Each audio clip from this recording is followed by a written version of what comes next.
আজ বানাবো আলু দিয়ে একটা ভিন্ন ধরনের স্ন্যাক্স। তার জন্য আমি 4খানা আলু, স্ক্রিনে দেখতেই পাচ্ছ সাইজগুলো, সেই আলুটাকে সেদ্ধ করে নিয়ে খোসা ছাড়িয়ে নিয়েছি। এবার এটাকে স্ম্যাশার বা হাতের সাহায্যে খুব ভালো করে স্ম্যাশ করে নেব। স্ম্যাশ করে নেওয়ার পর এটার মধ্যে কিছু ইনগ্রেডিয়েন্টস দেব।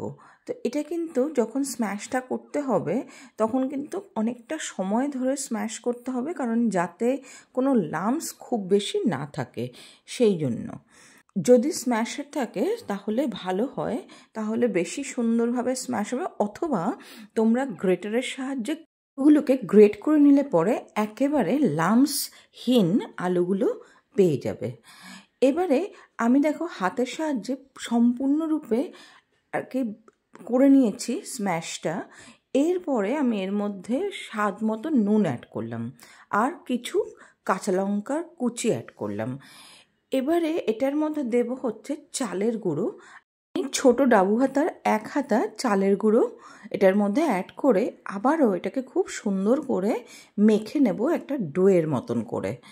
ডোটা রেডি করা পর্যন্ত এটাকে কিন্তু খুব সুন্দর করে মাখতে হবে, কারণ কি এবারে কিন্তু এটাকে ভাজবো। নিরামিষের দিনে অনেক সময় হয় ডালের সাথে আলু ভাজা সবসময় ভালো লাগে না, অথবা বিকেলে চায়ের সাথে কি খাবো সেই জন্য কিন্তু এই আলুর বড়াগুলো বানানো যেতেই পারে। খুব ভালো করে মেখে নেওয়ার পরে আমি কিন্তু এবার এগুলোকে একে একে ছেড়ে দিচ্ছি তেলের মধ্যে, আর আমি এটাকে ভেজে নেব। এক পিঠ 3 থেকে 4 মিনিট মতন লাগবে। যখন পুরো লাল হয়ে আসবে তারপরেই কিন্তু অপর পিঠ আমি উল্টে দেব। খেতে কিন্তু খুব ভালো হয়।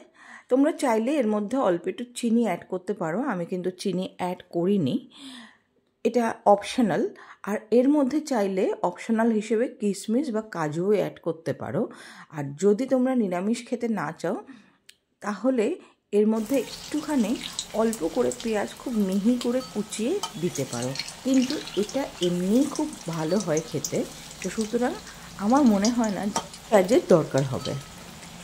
এবার দেখো এক সাইড তো পুরোপুরি ভাজা হয়ে গেছে, প্রায় গোল্ডেন ব্রাউন করে। এবারে অপর সাইডেও ওই 3-4 মিনিটের মতন গোল্ডেন ব্রাউন করে ভেজে নিয়ে তারপরে আমি উঠিয়ে নেব। অবশ্যই কিন্তু রেসিপিটা করে জানিও কেমন লাগলো। যদি ভালো লাগে তাহলে কিন্তু লাইক, শেয়ার, কমেন্ট করতে ভুলো না। আর বন্ধুবান্ধব, আত্মীয় স্বজন, পরিবারের সাথে কিন্তু শেয়ার করতেও ভুলো না।